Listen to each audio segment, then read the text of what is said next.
सौभाग्य। शिक्षक सीताराम पांडे अपनी पत्नी के साथ अकेले हॉस्पिटल के कमरे में बैठे बैठे सोच रहे थे कि बीवी के ऑपरेशन के लिए पैसे की व्यवस्था कहाँ से करूं। हर तरफ दिमाग लगा के हार चुके और बाद में बस वही घर बचा जिसमें वो रह रहे थे। आंखों से आंसू पोंछते हुए सीताराम ने अपनी पत्नी की तरफ देखा।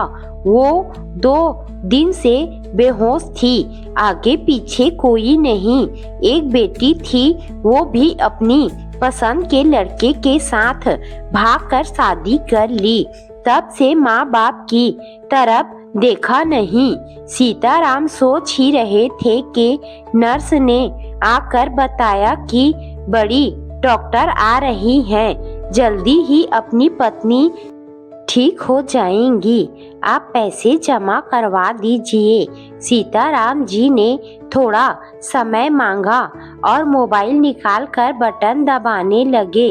लोगों से मदद मांगने लगे, पर कोई फोन नहीं उठा रहा। तो कोई बाद में बात करता हूँ बोलकर चला जा रहा है। सीताराम कमरे के बाहर आकर गहरी सांस लेते हुए वार्ड बॉय से बोले, आप जरा मेरी पत्नी को देखना, मैं आता हूँ। सीताराम एक दुकान पर ब्याज का पैसा मांगने गए, लेकिन दुकान वाला उनकी हालत देख उनको सुनाने लगा, वापस कहाँ से करोगे पांडे जी, कोई नॉमिनी लाओ तभी मैं पैसे दे पाऊंगा। बगल में खड़ी कार से एक दुबली पतली महिला जो कि पांडे जी को देख रही थी, तेजी से उनको आवाज लगाती है, लेकिन पांडे जी बिना कुछ सुने तेजी से हॉस्पिटल की तरफ जाते हैं और वहां पर रोते हुए विनती करते हैं कि मैं पूरा पैसा जमा कर दूंगा, बस इलाज में कमी ना हो। लेकिन एक डॉक्टर उनको हड़काते हुए धक्का देता है। तभी सामने से बड़ी डॉक्टर आती हुई गिरते हुए पांडे जी को पकड़ती हैं और सभी स्टाफ को डांट लगाती हैं और अपनी कैबिन में जाती हैं और कुर्सी में बैठे बैठे सोचती हैं, पांडे सर, हाँ आज मैं जो हूँ उनकी वजह से। सीमा ने जैसे तैसे अपने गांव से अपना हाई स्कूल इंटर कंप्लीट कर लिया था और अब आगे की पढ़ाई के लिए कॉलेज में पढ़ने के मन से अपने घर में अपनी पढ़ाई की बात बाबा को बताई थी। बाबा ने थोड़ी ना नुकुर के साथ हामी भरी और किसी तरह मेहनत मजदूरी करके अपने बिटिया को शहर पढ़ने के लिए भेजा था। शहर में सीमा का दाखिला भी एक अच्छे कॉलेज में हो गया। सीमा ने इंटर विज्ञान वर्ग में किया था। वो चाहती थी बड़ी डॉक्टर बनना जो लोगों का इलाज कर सके। शहर आकर 1-2 दिन ही हॉस्टल से कॉलेज गई थी, लेकिन उसे बड़ा अच्छा लगा था। अपने गांव की थोड़ी याद तो आती थी, बाबा की याद आती थी, लेकिन फिर भी उसे कॉलेज में अपनापन लगने लगा था। 1-2 सहेलियां भी उसकी बन गई थी और जो उसके क्लास टीचर थे वो सीमा को बहुत अच्छे लगे, क्योंकि उनका बहुत सरल स्वभाव था और इस वजह से वह अपनी हर बात सर को धीरे से बता पाती थी।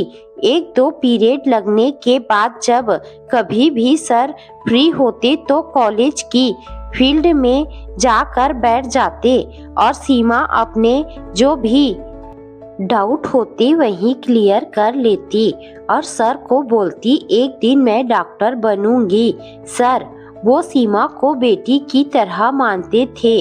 सीमा की पैसे से भी मदद करते देते, लेकिन ये बात किसी को अच्छी नहीं लगती थी। उसके गांव से 1000-2000 जो बाबा भेजते, जो कम पड़ते सर देते और बोलते, सीमा जब तुम कमाने लगोगी पूरा पैसा वसूल लूंगा।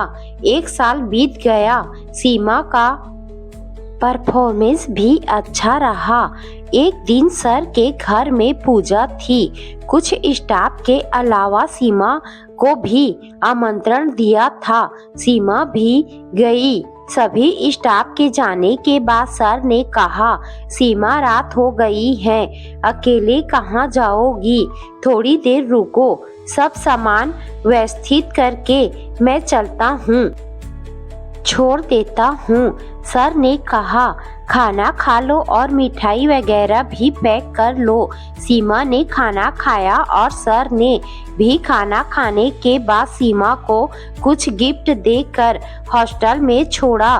2 दिन बाद सुबह जब सीमा कॉलेज गई तो उसके बाबा कॉलेज आ चुके थे।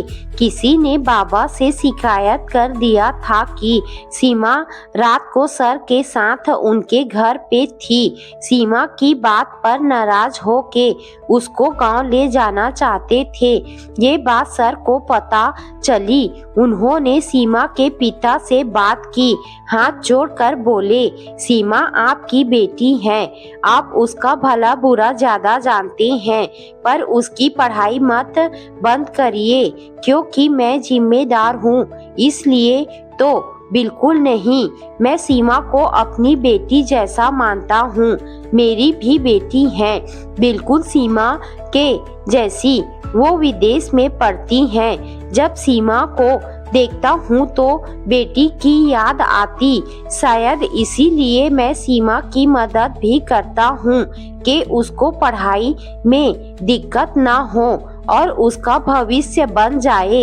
एक लड़की जब आगे बढ़ती है तो 2 परिवार का विकास करती है। आपको पसंद नहीं मेरा सीमा से मिलना बोलना, मैं सब बंद कर दूंगा, पर उसकी पढ़ाई न बंद करिए। मैं जो भी थोड़े बहुत पैसे देता था वो आपको भेज दिया करूंगा, आप उसको दे दीजिएगा। लड़की की पढ़ाई न रुके। मैं आपके ऊपर ये एहसान नहीं कर रहा हूँ, बस ये समझ के दूंगा कि मंदिर में कुछ प्रसाद दान दे रहा हूँ। सर के बहुत समझाने के बाद बाबा ने कॉलेज पूरा करने दिया था। पढ़ाई पूरी होते ही आगे की पढ़ाई के लिए फेलोशिप भी मिल गई और दूसरे शहर जाने के बाद गांव और बाबा तो साथ रहे, लेकिन सर का साथ छूट गया। पर आज इतने साल बाद सर बाहर लड़ क्यों रहे थे? वो तो बहुत शांत और सरल थे। तभी केबिन में नर्स आकर बोली, मैडम वो ऑपरेशन कैंसिल करते हैं, बुढ़ा पैसे नहीं जमा किया है, ऊपर से स्टाफ से झगड़ा कर रहा, वो अलग। तो आपको इस शहर में कहीं घूमना हो तो आप जा सकते हैं सीमा, लेकिन जो केस स्टडी किया है बहुत सीरियस है, उसकी जान को खतरा है। नर्स क्रोध कर बोली, मैडम खतरा के बारे में उसको सोचना चाहिए, पैसा भी नहीं जमा किया, ऊपर से अपने भी देखा ना कैसे झगड़ा कर रहा था स्टाफ से। हॉल में सीमा को पूरे मामले को समझने में देर नहीं लगी।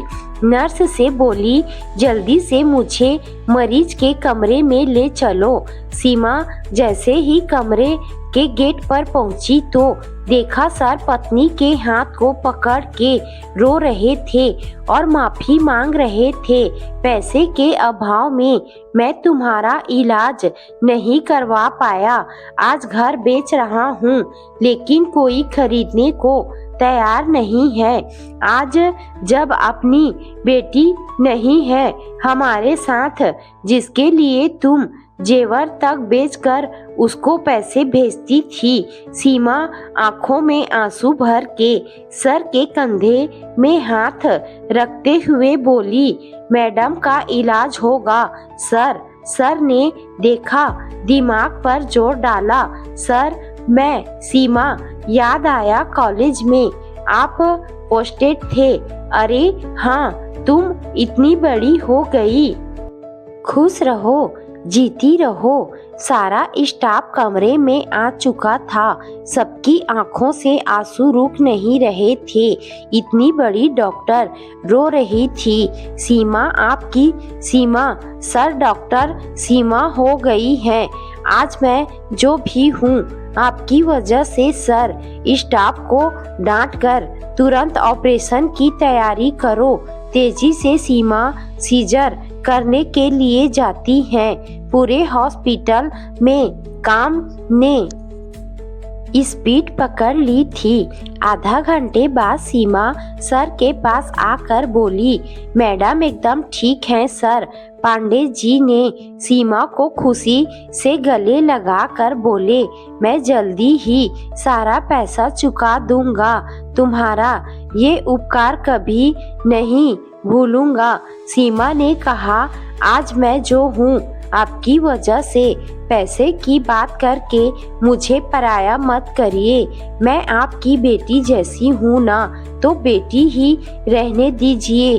सीमा ने स्टाफ से बोलकर पांडे जी की पूरी व्यवस्था करवाई और एक मोबाइल फोन लेकर सर को दिया। सर, ये मेरी तरफ से, इसमें मेरा नंबर सेव है। मैं जल्दी ही आपके घर आती हूँ। आज मुझे जल्दी जाना है और यहाँ कोई दिक्कत हो तो मुझे फोन कर दीजिएगा। ये मेरा नहीं, आपका हॉस्पिटल है।